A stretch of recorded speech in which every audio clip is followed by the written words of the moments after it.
An enormous turnaround needed. Let's see if the rest of the world can make any sort of start on that journey. That's a great break, probably the best break of the event. At least for Woodward, anyway. He's got a good look at the 2, the 6-7 down low. A bit funny. Cue ball did exactly what it's supposed to do here.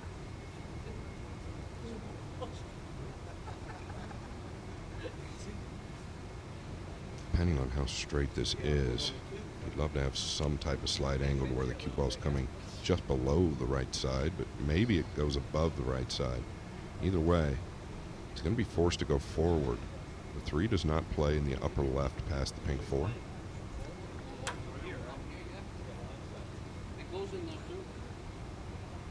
But if this is extremely straight, like dead straight, it becomes very tricky. Side pockets on these Rassens are very unforgiving.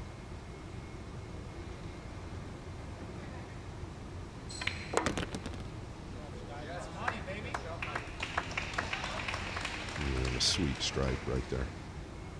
Very good speed.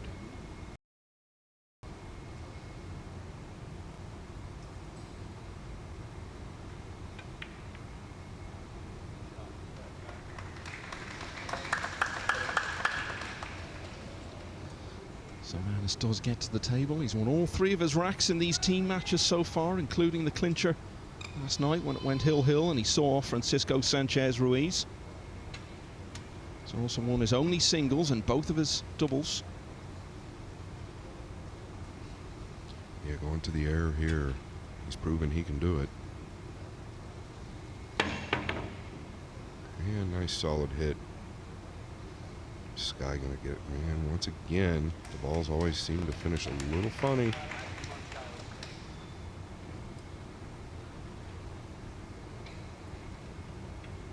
When Skylar feels good, this shot right here is up his alley. Cutting edge, baby. Just heard Double J say cutting edge, baby. That's what Sky's great at.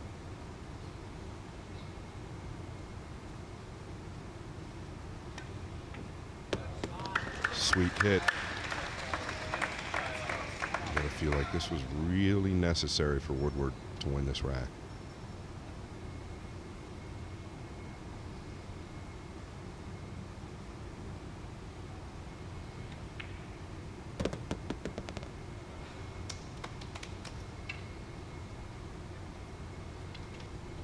You just don't get quick here. You don't have to pound this.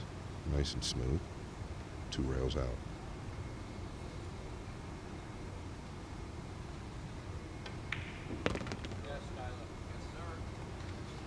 So played an excellent break. Control of the rack from there.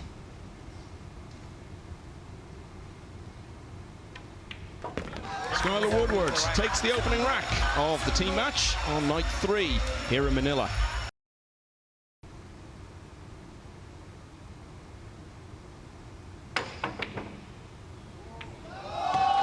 That's one way to do it. It's going to have to come up with another one.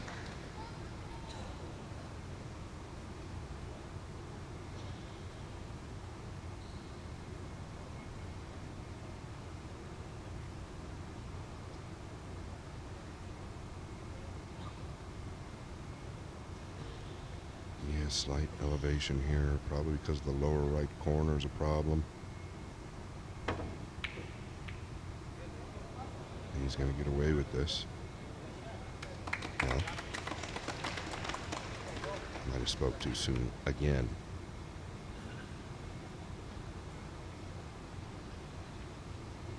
Such a powerful tool to have.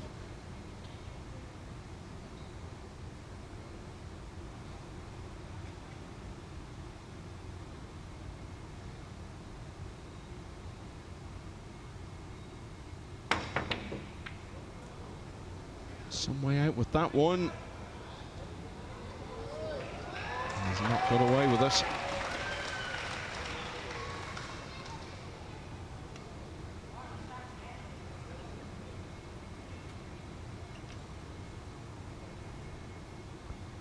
Yeah, I'm trying to tell if the cue ball just creeped past to where it makes this a lot tougher than it looks on our screen.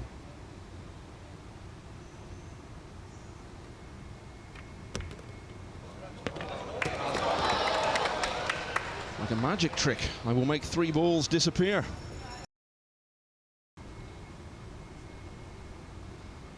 This one looks done now, so should be 2-0 again.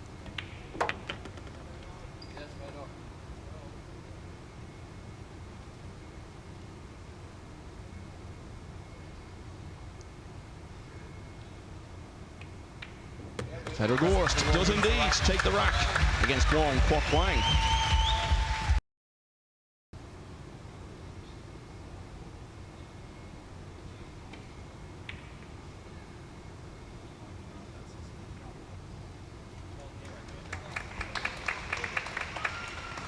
And that'll get it done. Carlo Biado, champion of the world this year for the 2nd time, only the 7th player to win it on multiple occasions.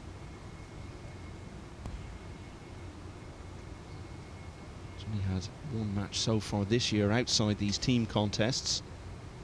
And it was the singles on the opening night where he beat Moritz Neihausen.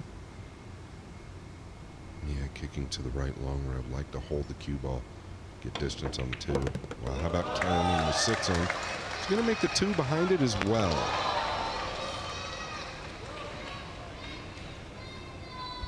He's got to look on the 3. So much going on there.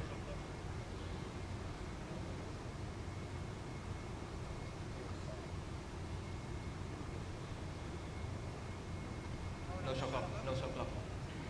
No shot clock. No shot clock.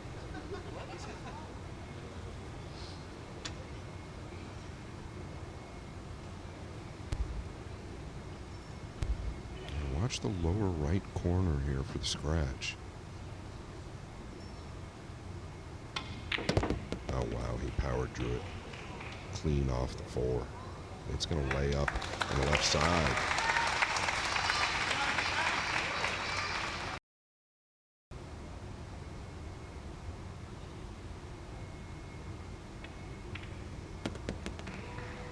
Very good. Yeah, this is tough, though. I don't know that he'll play anything here. And another record that I think he'll hold throughout our lifetime, 32 consecutive matches on the World Nineball Tour. That's a staggering number. Yeah, that was in the open events because there were the 3 that he won. So that's 9 matches each because he came through undefeated in all of them, and then he won his first 5 in Hanoi last week. 32 successive wins in the Matchroom Open events. I agree with you, I don't know that we'll ever see that again. Yeah, once again, you want to catch the top side of this, I think, to get the cue ball up. Fast roll. He was aware of it, overjuiced it. Ball in hand for Asia. Ball in hand. Start the clock, please.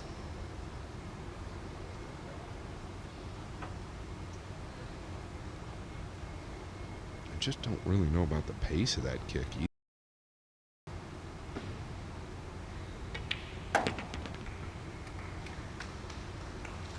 You gotta love that sound. I love that sound. The little pop or the crack to the pocket. You know he hit it pure when you hear it.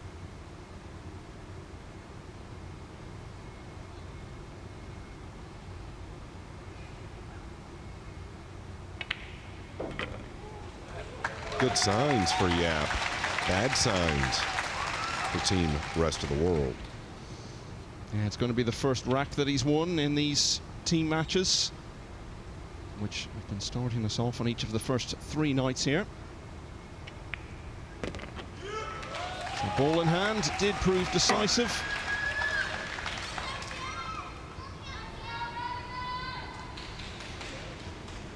Just like last night. The rest of the world won the first couple of racks. They've lost the next 2. And last night, of course, Asia went on to win.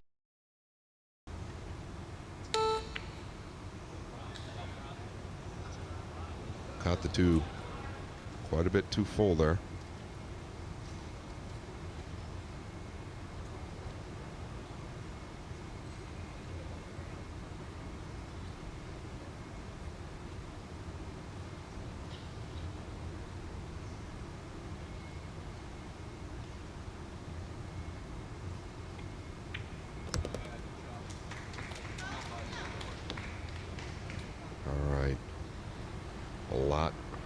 eyes on whether this 3 is frozen or not, and that's what he's looking at now. If it's frozen, it will help to get it to the pink 4.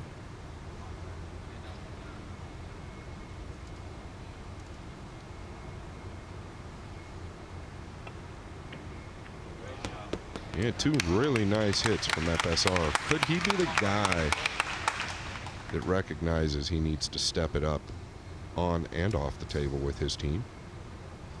He just got into a bit of a rut, didn't he, on the opening night? We were all talking about that missed 8, which sort of set the tone for things, really. And then he and Shaw were so below par together, particularly, to be fair, FSR in the doubles, which followed.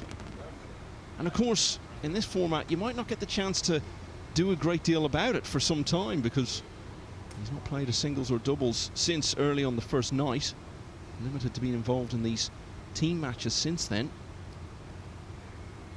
Yeah, notice his pace around the table. If we could just flip the script and go back to day 1, he was edgy, he was quick, he was moving around the table rather, well, the pace was just off, right? He would be quick, then slow, quick, slow. His pace here is very consistent. That all has to do with your timing.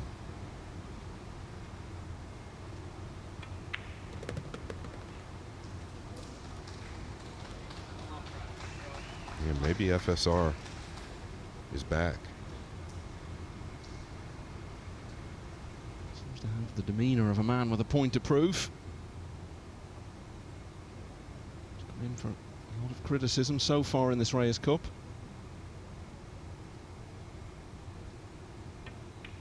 So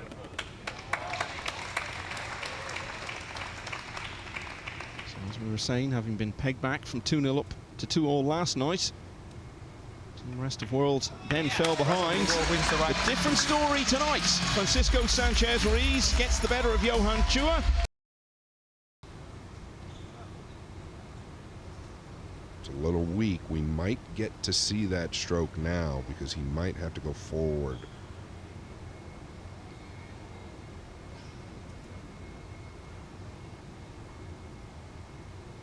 Safer to come back. Extension call. But he's young, talented, and full of firepower. Yeah, I don't mind this decision. Just come on back. Uh-oh. This is a big break for the rest of the world, potentially.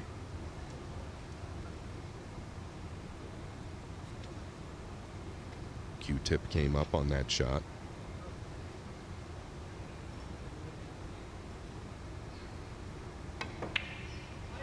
Oh, well, he's given us a few moments already to remember in this Reyes Cup.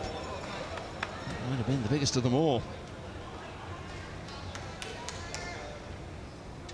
And this might be one of the biggest of them all. He has to bury this ball. And if he does, she'll be on the 9. The rest of the world will get to the hill.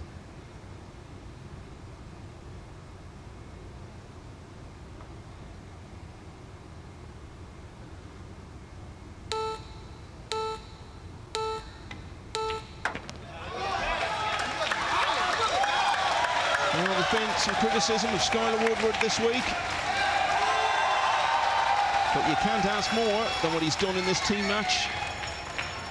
Taking on the player of the week so far, twice, and beating him both times. And now, if Fedor Gorst can take the next rack, that will be that. And the rest of the world will finally get their first point on the board.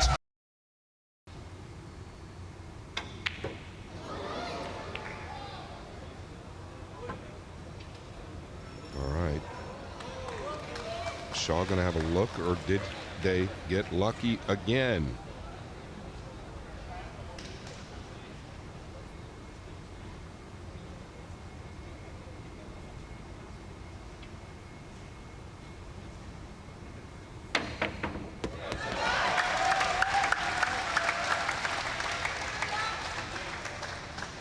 He did, but Shaw has found his way out of it and now has a chance.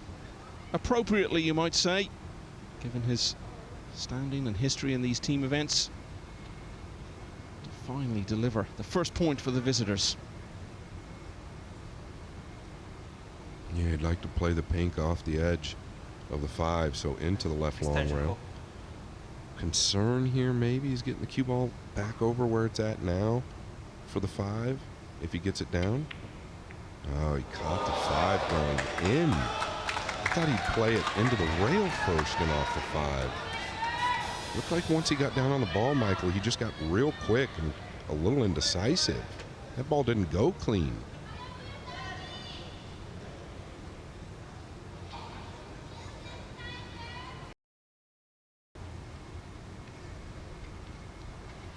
Going to the lower left.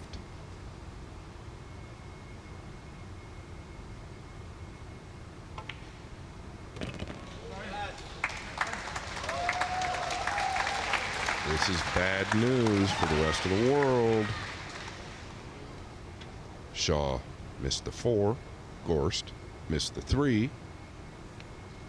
This deal is very hard to seal. Well, last night it was Team Rest of the World who came from 4-2 down in the team match to take it all the way. Roles set to be reversed 24 hours on.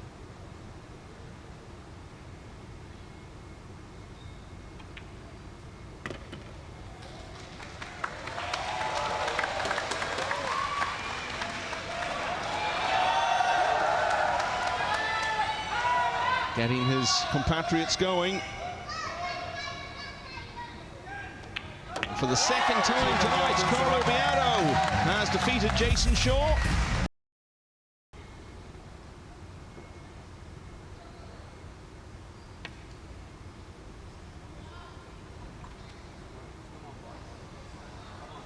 And we keep comparing to past Mosconis because there's only been one Reyes Cup in the past, and there have been instances of teams winning after trailing going into the last day, but no team has ever won one of these events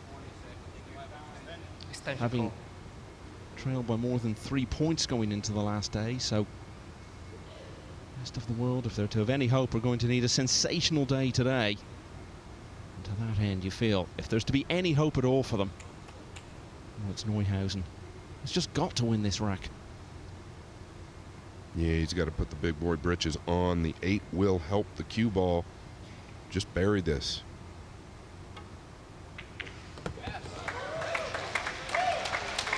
Big time shot there. If he can finish from here, things could really change.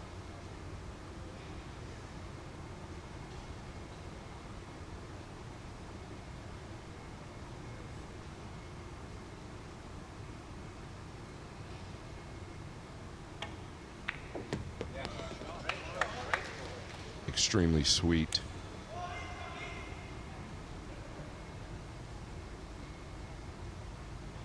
Watching him in Hanoi, I felt like he was the best player.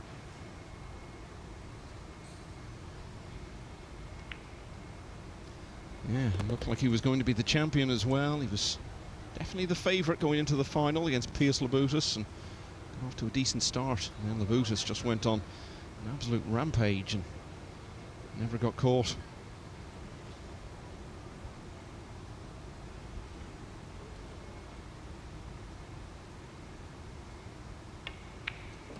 It's only 1 point, but it seems like it's worth the world. It will mean the world tomorrow. It's Neihausen. He hasn't looked settled in so far in his debut in this sort of event. His whole mindset would change enormously if he can take care of these 5 remaining balls. Oh, it's looking pretty good. He looks extremely confident. Starting out with an amazing long 1 ball. Followed it up with the 2 that wasn't easy. Keep the mental demons out of the mind and finish.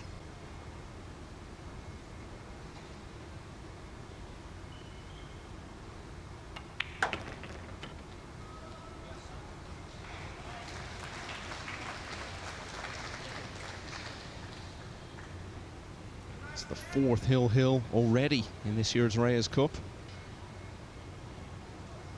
The other 3 obviously have all gone the way of the home team. You notice the time he's taking now, so he's going to have distance, a little distance on the 9 maybe. Oh, he's hit it good, Michael.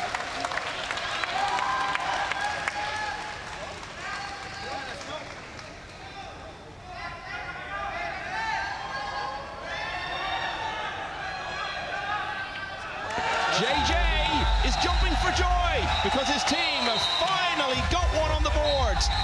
And Moritz Neihausen, the newcomer to this environment, is the man who's delivered. Team Rest of the World win the first match of night 3. Asia's lead trimmed ever so slightly. Still a long road back from here, but that's the first step for the visitors. 7-1 now in favour of Asia.